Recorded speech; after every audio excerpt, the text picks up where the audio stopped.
Uprostřed zeleně a klidu pod Krušnohoří stojí místo, které je domovem i oporou. Místo, kde každý den dává smysl.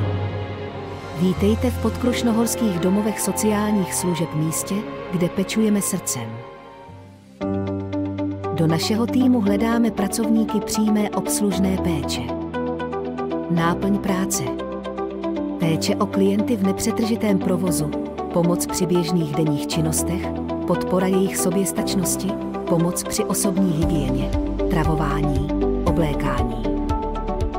Požadujeme ukončené základní vzdělání, trestní bezúhonnost, zdravotní způsobilost, pracovitost, spolehlivost, empatii, dobré komunikační schopnosti, flexibilitu, psychickou i fyzickou odolnost, základní znalost práce s počítačem.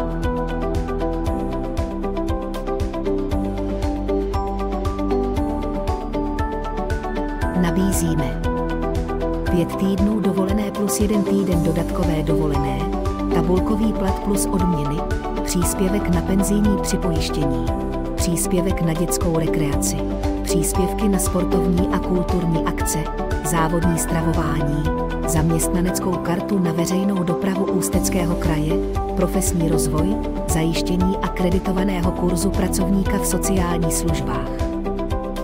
V případě zájmu zašlete strukturovaný životopis na e-mail marcela.kucharova@pdss.cz nebo volejte na telefon 736 477 124 BC. Marcela Kuchařová.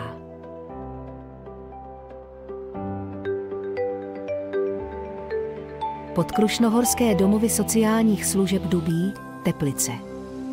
Naše organizace se již několik desítek let věnuje péči o seniory. Po celou dobu se neustále snažíme v naší činnosti zdokonalovat a učit se novým metodám a přístupům. O klienty pečujeme s přihlédnutím k jejich individuálním potřebám a klademe důraz na jejich svobodnou vůli a soukromí. Jsme stabilní zaměstnavatel, který umí ocenit pracovní nasazení pravidelnými odměnami. Podporujeme profesní i osobní rozvoj se snahou zajistit kvalitní pracovní prostředí.